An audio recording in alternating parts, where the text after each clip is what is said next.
The ending weekend of the Olympic Games over in Paris this summer in 2024. In the final event of the final day of action prior to the closing ceremonies, a gold medal game between the host nation in France and the United States in women's basketball. The Americans looking for their 8th consecutive gold medal to become the most dominant team we have ever seen in Olympic history in a team sport. It was not easy. The United States probably facing their best test they have in over a decade, but they do prevail for a 1-point victory in Paris over France, 67-66. The French do cover as a 16-point underdog. A pregame total in the low 150s stays well under, but the story at the end, the Americans, 8 consecutive gold medals. We will recap why and how it happened yesterday over in Paris. Yeah, a brutal basketball game overall, just from an aesthetic standpoint, but that doesn't matter. Like, nobody's going to remember that in 20 years. Say, hey, you know who won that Olympic gold medal? It was Team USA, 67-66. You take a look at that, 34% shooting from the floor for Team USA, 16% from three-point range. You take a look early on with jaWilson. I mean, just couldn't find the rim, layup, short jump shots, nothing was working, but sort of really influenced that third and fourth quarter, finishing with 21 and 13, certainly the MVP of Team USA. But the interesting part goes down is, like, we now enter into the stage where three-point shooting is so important. We'll talk about the men's game in just a little bit, but you see them 2 for 12 from three. You know what opened up the court? I don't know, a guard that can bomb away from, logo range and make those shots. So you have to actually play the three-point line. Can't remember that girl's name, but she might have been okay. But we didn't expect Caitlin Clark to play in this Olympics. She didn't make the team, and we still thought Team USA was going to win, and they did that. That was the name of the game. That was the goal. But now as we flip the page over to 2028, it's going to be a lot of young superstars, a lot of great guards still that are going to be available for Team USA when it gets to Los Angeles. There were a lot of great guards on this team. I actually don't blame the selection of the roster. I blame the person making the calls on the bench. I have no idea what Cheryl Reeve was doing for most of yesterday. Sabrina Ionescu comes right in, makes an immediate impact, able to space out the floor in a game that France was key on the defensive end. 2028 will come. Caitlin Clark, Angel Reese, the young rooks will all get their time to represent Team USA. Let's focus on what we have seen yesterday in 8 consecutive gold medals for Team USA. But it was oh so close. I mean, inches away. Gabby Williams, 5-year WNBA vet, who most recently played with Seattle a season ago in 2023, drove down the length of the floor at the end of the game, hoisted one up from around the three-point arc with the United States up 67-64, shot banked in. A shout-out to Noah Eagle, live on the broadcast almost immediately, saying that it was a 2-point shot, and it was clear that Gabby Williams' foot was on the line, probably half of her sneaker inside the arc. So the Americans barely survive by 1 point, 67-66. 61 consecutive victories for the United States, dating back to the 1992 games in Barcelona, in 8 consecutive gold medals. We'll get to Captain America for women's hoops in just a second. That would be the tournament MVP in jaWilson. But a quick shout out to Kalia Copper. 12 points, 10 of them in the fourth and final quarter. The product of Rutgers stepping up on the biggest stage in the most significant time, leading the Americans in that fourth quarter, DRS, with 10 big points.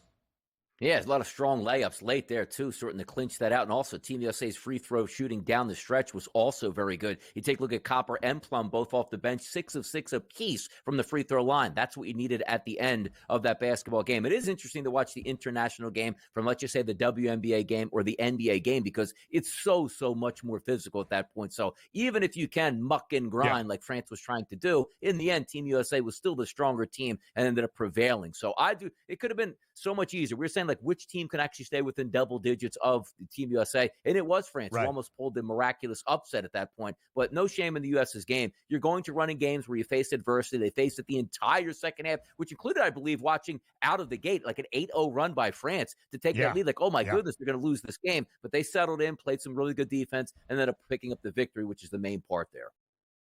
The United States was down double digits early in the second half, early in the third quarter. I bet the Americans live on FanDuel with a nice 30% profit boost, brought the money line down to minus 118. Bang. Got the cash that we needed. Only 3 players in double figures yesterday for the U.S. Kalia Copper, who we shared, had 10 in the fourth quarter. Kelsey Plum had 12. But there's nobody better in women's basketball right now than jaWilson. 21 points, 13 boards, 4 blocks. Captain America prevails for the United States. Sensational throughout the entirety of the tournament, averaging nearly 19 points and 11 boards per game. The MVP and the main reason the United States was able to win an 8th consecutive gold. Yeah, 6 points at the break, 15 in the second half, which included a boatload of rebounds, and certainly the physicality to get to the free throw line and make 9 of 12 free throws here. She certainly was the catalyst down the stretch, because even though not much was working, and sometimes other players like, hey, you know what, just not my night here, she kept pressing on here and had a big-time second half, which, again, was the catalyst for that victory. 6-0 in the Olympics. That's another gold medal as they go, and congratulations, Team USA. Much like we expected, heavy favorites getting it done. That's something we won't talk about a lot. Like, oh, they're supposed to get it done, which means all that pressure is always on your back. And also being in Paris, in France, and playing France in the gold medal game and getting their best shot and still coming away with the victory, that's always good to watch. Yeah.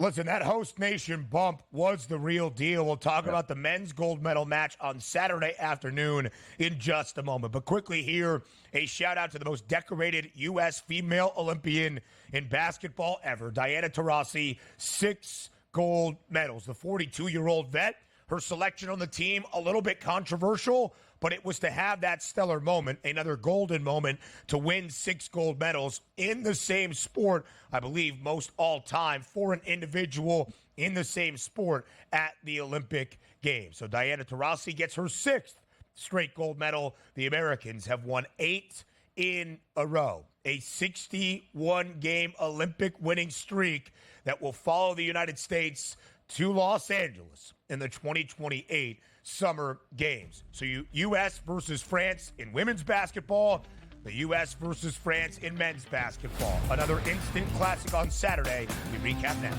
Live right here on the early line on this Monday, looking back on the final weekend of the Olympic Games over in Paris. And DRS, what a scene it was on Saturday for the gold medal match between the United States and France in men's basketball. One of the games that we will remember for a very long time, including the semifinal dramatic comeback victory over Serbia. The United States prevails 98-87. France, as they did in the women's gold medal game, covering as close to a 16-point underdog. But it will be a game remembered for what Steph and Curry can do behind the three-point line. 8 triples, and somehow, some way, making shots that should not have gone down over Victor Wembanyama and every single French defender. 24 points for Steph. The chef in his only Olympic Games goes home a gold medalist.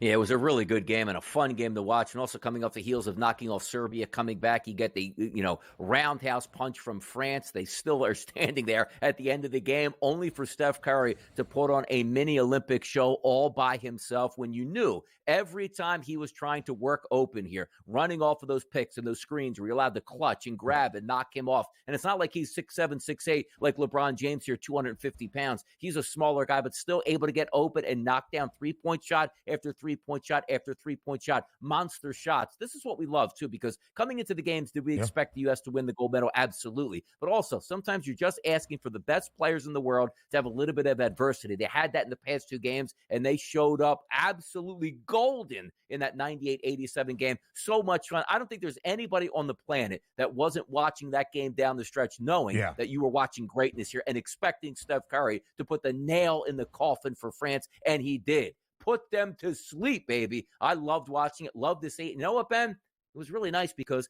everybody at that time frame in the middle of the afternoon on a Saturday was able to watch, and those record numbers were a bonanza, and rightfully so. So much fun to watch. The best in the world at the highest level. You got that out of the men's team. 19.5 million viewers to be exact, making it the most watched gold medal game for the United States in men's basketball since 1996. And this game was close. Yes, the Americans won by double digits. Sure, the French covered as a 16.5 point underdog. A total of 174.5 pregame does go over as the U.S. scores 98. But it was a one-possession game. Under 2.5 minutes remaining, Victor Wembanyama on the other side, 26 points for France. And then Steph took over. 3 threes in the final 2 minutes. The dramatics for the Americans, prevailing for a 5th consecutive gold. But throughout the Olympic Games, in each and every way, despite getting dunked on by Guerschon Yabusele, who had himself quite an Olympiad for France, scored 20 in the gold medal final against the United States. LeBron James lay Captain America, the MVP of this team, the MVP of the Olympic tournament in men's basketball. 14 points, 10 dimes, 6 boards in the final. Had a triple-double against Serbia, filled it up in each and every way. You can see the numbers there. More than 14 points per game, 8.5 assists, 6 close to 7 rebounds in the Olympic tournament. LeBron James doing what he had to do to carry the Americans to another gold medal, make that 5 in a row for the United States in men's basketball. He's 39 years old and is probably still, like, pound for pound, the top 3 player in the world. It doesn't even make sense at this point. Yeah. When you put him on display in the Olympics, and also, isn't he perfect for that? Like, granted, he gets a lot of foul calls in the NBA. That's just the way it is. But you're not going to foul him and get away with it. He's just going to power through everything. And for him to be the catalyst of this team all the way through by making sure that he was making those phone calls early on, who's going to be with me in this France Olympics, getting that superstar team around him, and performing like the ultimate superstar in that game. It was so much fun to watch all the way through LeBron James. And again, you have to remind, he's not 29. He's 39 years old and looks like he just cracked into the NBA as an 18-year-old. He was phenomenal, super athletic, absolutely talented, and led Team USA to that gold medal. Another gold medal for LeBron James. Make that 4 gold medals for Kevin Durant, the most decorated men's basketball player for the United States, the most that anybody has ever recorded. 15 points for the easy money sniper and a couple of clutch free throws down the stretch as well. We mentioned his name multiple times here in this breakdown, but Steph Curry, what a end to the Olympic Games it was. Quiet, really, throughout group play, into the quarterfinal against Brazil, but 36 points against Serbia, second most scored by an American male in Olympic action, and 24 points in the gold medal game. Some final thoughts over in Paris. Up next on the Early Line. For one final time, we recap the Olympic Games over in Paris, live on this Monday morning on the Early Line on SportsGrid. We'll have some winners from the 2 weeks that was over in France a little bit later on in the show. But after a gold medal in both men's and women's basketball, a triumph over the host nation in France, make that 5 straight for the United States in men's hoops, 8 in a row for Team USA in women's basketball. The U.S. ends with 40 gold medals in total, matching China for the most golds at the Olympic Games. We fall under our number by a hook, 40.5. 34.5 was the gold medal over-under for the Chinese entering the Olympic Games. The U.S. was a minus 550 favorite. China had some plus money. Not sure what the dead heat rules are on the FanDuel Sportsbook, but the United States did run away in the overall medal count. 126, 35 more than China in total. The United States was minus 2,000 to have the most medals in all of the Olympic Games in Paris. Rightfully so. We're supposed to dominate the summer games, and we certainly did that here. But you know what's interesting? You see China and the United States both with 40 gold medals. How about the fact that Team USA had 44 silver medals, which means how much closer they were to many more gold medals at that point here. So maximizing the effort, putting guys in that winning circle. Team USA certainly did that, and it was enjoyable all the way through. We were rooting as it came down the stretch because you felt like Team USA still had 2 more pocket gold medals, you know, from basketball for men's and women's, that maybe China wouldn't be able to stay ahead and catch them, but a valiant effort by the Chinese. They're getting 40 gold medals. That's pretty impressive as well. The 40-40 club right here should go out there for one more event to break that tie, BWS. Come on. Yeah. Well, of course, our tennis guy and producer, Joe Frizo, Emma Navarro, had a chance for the United States in tennis, blew a match point against Qinwen Zhang, who, of course, won a gold for China in women's tennis. It all comes back to that, apparently, according to Joe Frizo. Rafael Nadal could have taken one from somebody, maybe in a gold medal. Who knows? He didn't do that. That's for sure. More around the Olympic Games a little bit later on in this show. The final Olympic assessment from our time over in Paris here in the Summer Games of 2024. Some winners from the event that was, and frankly, it was a wonderful 2 weeks over at the 33rd Olympiad. It was so much fun to watch. It was great for us in these viewing windows early in the morning, into the afternoon hours, and well done by everybody there across the pond over in France. I truly enjoyed these Olympic Games, Donnie, and it's one of those things where in the last couple of years, at least in the Tokyo Games, that of course had to be postponed from the summer of 2020 to the summer of 2021, when there wasn't really a ton of fans that were able to attend, and so many COVID regulations that didn't make it have the grandeur and the glamour that we normally associate with the significant event that is the Olympic Games. It was nice to get that back here in 2024. No, it certainly was. And, from a perspective where typically like it to be in your own time zone, right? So you're watching in prime time. But I love the fact that we were in a time zone that you could watch from the morning to the mid-afternoon. And then if you needed to get that recap at night, NBC put on the best of what was happening during the day where you get to caught up. Even if you knew who won that race or who threw the javelin the farthest or that basketball game, you still got to watch it at night. It was almost like the perfect storm here for television in the United States. And in this digital age, like that, we're not in like the 1980s anymore, right? It was like, hey, tape delay this, or you have one channel that's going to show one event at this point. Everybody has a smartphone in their hand. You press one button, you can watch wherever you want at any time of the day. So people are like, oh, well, I have I'm working during the day. Are you kidding me? Like I worked in a cubicle in, the mid to early 2000s. There's TVs all over the place, and you still had phones. Now, obviously, not up to the standards they are today, but you could watch at any time throughout the day. So the viewing advantages with this Olympics, maybe the best we've ever seen with how many digital outlets there were and the times where these games were played. And during these summer months, I mean, you don't really have to work that hard anyway. Go pop up with your coworkers and go watch in the break room for 5 minutes to see some of these events and the event finals. Heck, the 100-meter sprint that technically was last Sunday only takes 9.8 seconds anyway, even less than that. So we start with some winners from the past 2 weeks over in the Olympic Games. DRS, who tops your list at number one? By the way, good point that you just brought up there, too, because last Saturday I was on the beach, and I just popped on my phone to watch Sha'Carri Richardson run her 100 meters. So you could watch it anywhere you wanted at any time, which then leads me right into Noah Lyles. Like, if we are the Americans, this is what I want to take advantage of here for us.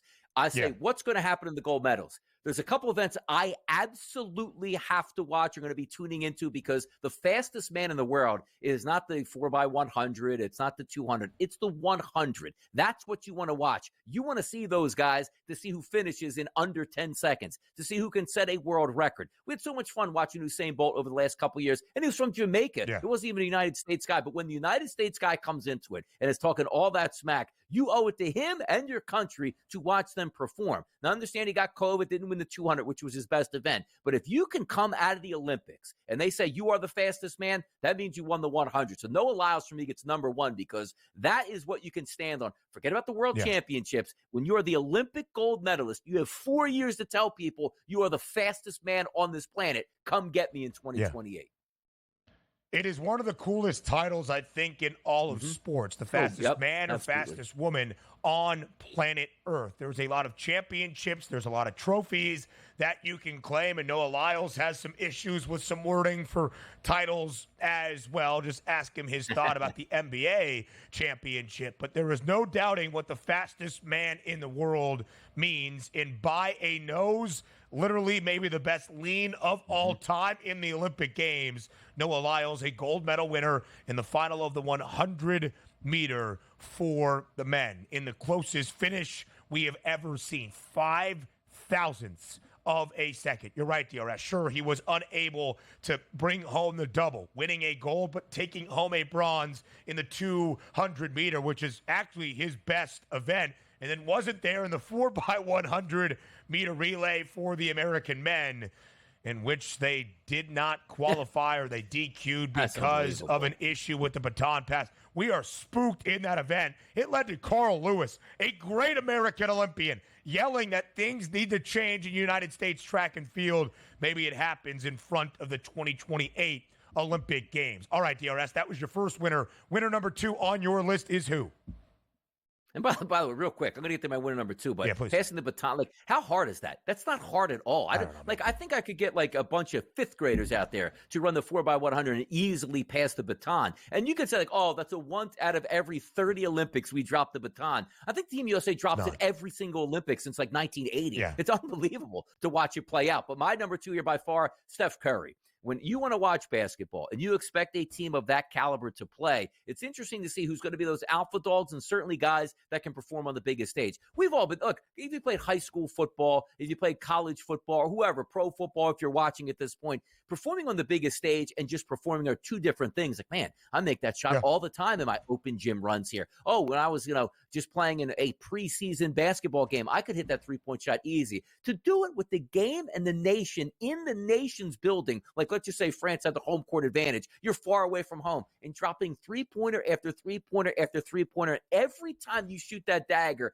you let that home crowd know you are here. You're not playing. Don't mess with me on this court. And then go down the court and do it again and put the home nation to sleep. It's so much fun watching superstars at the height of their game doing what they do best in the biggest moments. Nothing beats that. And Steph Curry's final flurry at the end of that game basically saying, I'm shooting the basketball. You're going to run double teams at me. You're basically going to tackle me. It doesn't matter. I don't even need to get looks at the rim. I'll just launch this thing up with a high rainbow arc and splash down triple after triple after triple. I loved what I watched from Steph Curry and just the enjoyment from him getting his first gold medal, knowing that's going to be the only time he has a chance to get a gold medal and performs in the biggest moments in those final two games. Unbelievable stuff out of Steph Curry. Certainly valid for being a winner of the Olympics for me.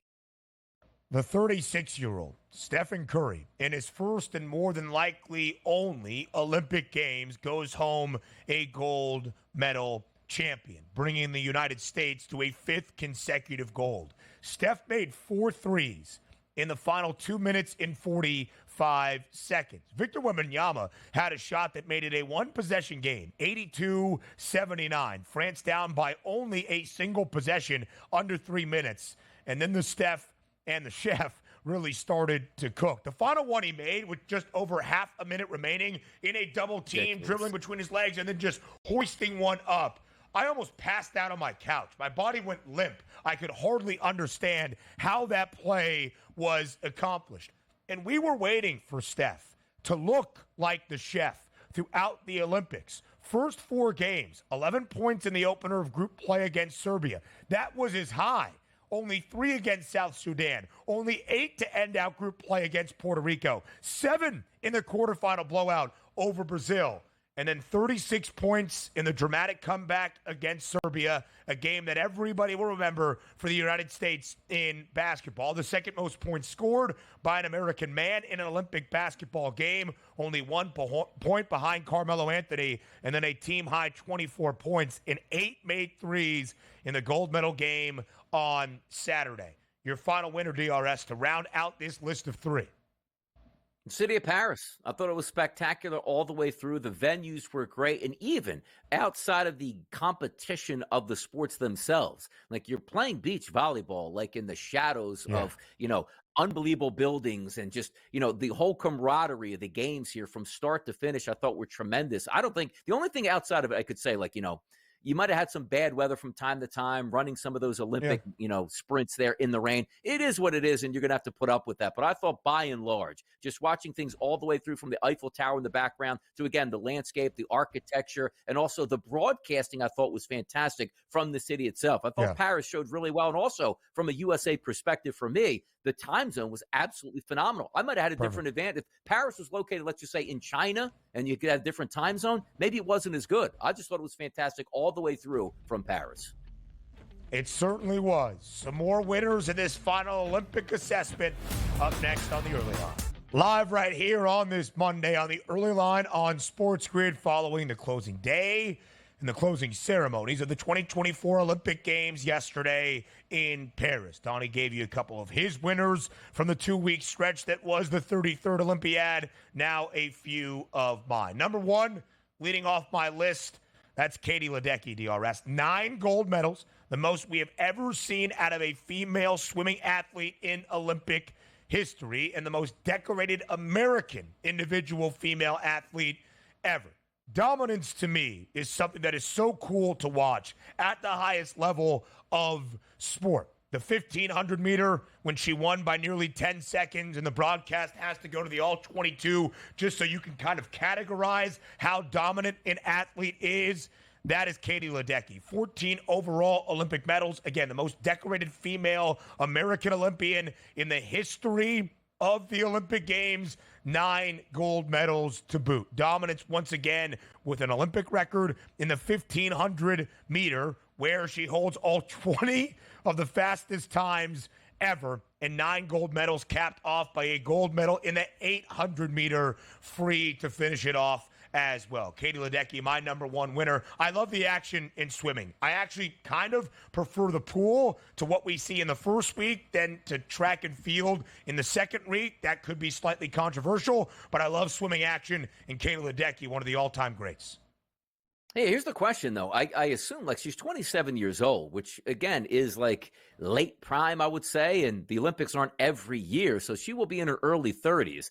Did she say she's coming back for more action in the pool here at this point? Because if you're that dominant, yeah, so we're getting the Joe Freeze on the background telling us yes on that, which makes some sense. It's not as if you're like, hey, 27, I finally got my first bronze medal after 3 games, and that's going to be good enough. You're talking about one of the best to ever do it in the pool. So usually, like a LeBron James at 39 years old, still able to excel in the Olympics, I assume on your home surface, or on your home turf, I should say, out in Los Angeles coming up there, she should be there. That, because the question for me was, where do you go, Ben, as a swimmer once you retire?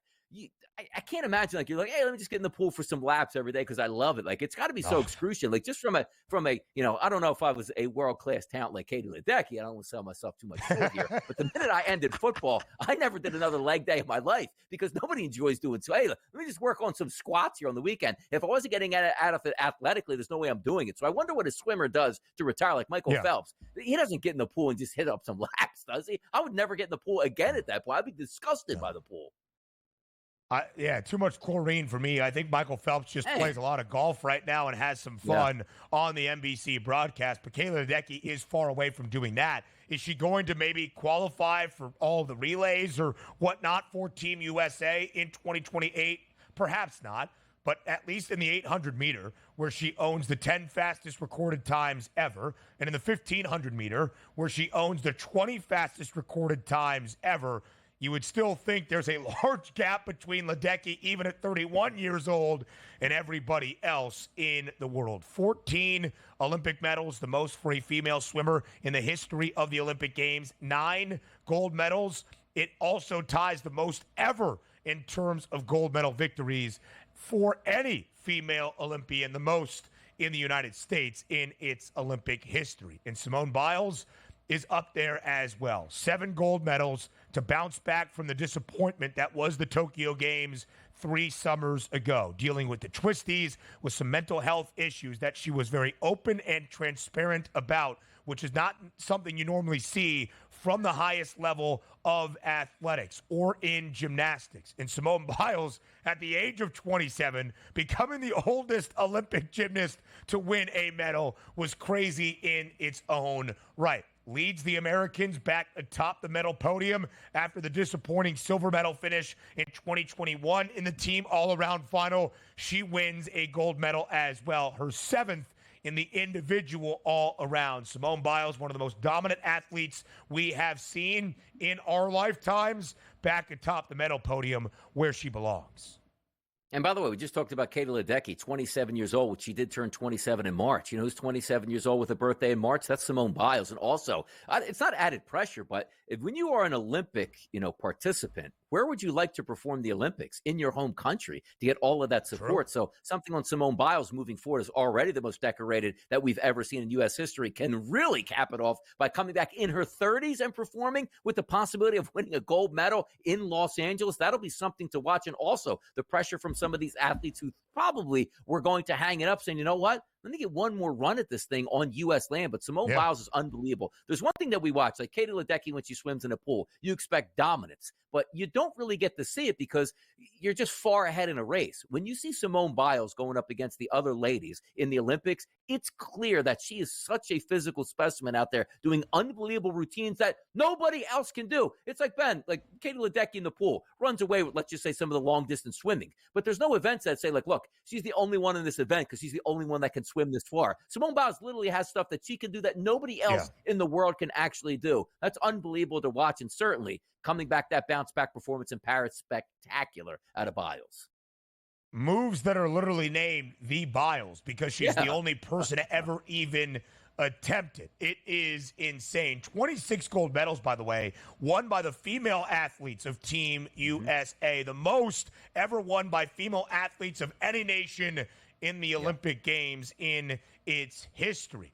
I don't know if you saw this, by the way. Jordan Chiles, who earned a bronze medal in her 4-exercise final, the highest court of athletics for gymnastics is trying to revoke that medal and have Chiles return it because of a challenge made by the American head coach in not enough time during the Olympic floor routine. We're fighting back with some litigation as well to keep the bronze for Jordan Chiles. My final winner is us. Why us? Because not only did we get to enjoy the incredible action in the Olympic Games, it works as a great thing in these summer months, DRS, leading into football. We've got college football next weekend. We've got the NFL 2 weekends after that.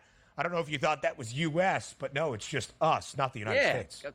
I mean, come on, man. Show some pride for your country here, Ben. What's the deal here? It says U.S. That's us. U.S. here. That's U.S. was the big winner here, but I think we are the biggest winner with football coming up on the horizon. So, yes, I can agree. Yes, we certainly can. We'll look at the Summer Games in 2028 next. Just 4 years away from the Summer Games of the Olympiad. It will be the 34th Olympiad in history back on United States turf in Los Angeles, LA 2028. LA's mayor was there yesterday at the Paris closing ceremonies. Karen Bass waving the Olympic flag. DRS, we're 4 years away. What are you excited for here as we get ready for the Summer Games? Look, just that it's on U.S. soil. I mean, it's a great city in Los Angeles. They'll be ready for it. The pageantry will be there. All the superstars will be ready to go. And if you want to say that Team USA had a very good Paris Olympics, wait until the home team gets on their home turf and really gets that home court surge where everybody is cheering for Team USA at every single event as the dominant fan base. That's what I'm looking forward to here. But I also want to see the shame of it's going to be, when is those primetime activities going to take place? Because granted, it's going to be mostly primetime in the city you're in, which means a little bit later for the East Coast. But also you have to understand some of these events also need to project worldwide as well. It'll be interesting because, as I said, Paris was a huge win, not because the city is beautiful, but because of the time frame that we were watching. So you got that double scoop. Let me watch during the day. Let me round it about at night. I don't want to just be like, hey, I got to watch the 100 men's final at 9:30 at night on a Thursday or whatever it will be. That would be ridiculous. Yeah. No. I don't think we're going to go Pacific time, prime time hours. I would think they kind of cater to the East Coast and probably start a little bit earlier out there in L.A. Speaking of starting earlier, opening ceremony, July 14th. That's like 2 weeks in front of what we saw this time around in Paris. Closing ceremony, that's about 2 weeks prior, July 30th, 2028. I do as well, right? That's the end of the closing ceremony. Focus fully on football. I don't mind it whatsoever. Speaking of football, is this the reason why? Flag football, one of the new sports in the Summer Games of 2028. Do you think we will see NFL players represent Team USA in flag football at the Olympic Games?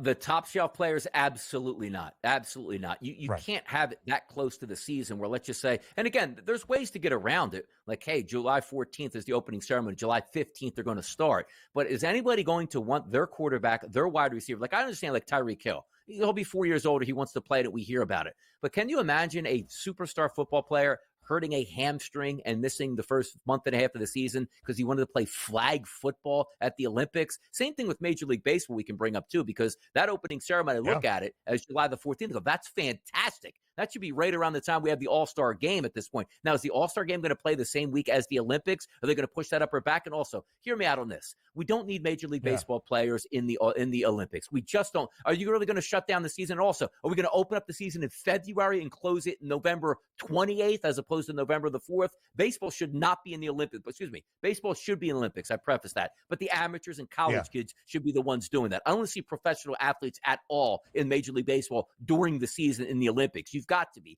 kidding me there. Yeah, I don't know exactly how that will work based on its structure, but I would not expect to see MLB players in baseball in 2028 out in LA. Softball will be housed in Oklahoma City, the home of softball in this country. That should be electric. But why? Squash makes its But way. why? Like, but what is the reasoning for that? Like, if you it's were an in electric atmosphere in OKC. No, if I was in the Olympics, I want to be centered exactly where the Olympics are actually being played. I want to be in the village. I want to go to all like this. So again, softball might be great in Nebraska at this point, but if we're saying to ourselves, like the kids that are playing and the athletes that are playing in softball, they don't get to enjoy the Olympics at all. Like that's part of the spirit of the Olympics is being in the village and being able to partake. You're going to remove them. Are they going to take private jets after the game to fly in and watch basketball? Stop it. No way. I don't know. It's a good point that you bring up, but Devon Park has been the home of the women's. They don't have a big enough. Is that true? You're telling me Los Angeles, California? I mean, what are they? A high school? Yeah, a high school field can fit that up. Who's going to that? Yeah, exactly. That's way too many. You're going to have to take 1,500 seats out of there, put the tarps on it for softball at the Olympics. Couldn't they build that, though, in the next 4 years? Anyway, that's whatever. Lacrosse is back in the Olympic Games as well, Donnie. It seemed as though breaking at the Olympics was short-lived. By the way, and look, I'm just trying to catch up on breaking because I was excited about it. We get off the air Friday, watched a little bit of it. I was pretty intrigued. And then I'm finding out that people that were in the Olympics and breaking should not have been there, recorded 0 points, or being questioned here. I'm wondering why it's going away because U.S., that should be breaking headquarters. So I am sort of concerned that it's going away and why it was only in one time in France. That shouldn't happen. Australia's ray gun ruined it for everybody. Hour number 3 of the early line up next after the break.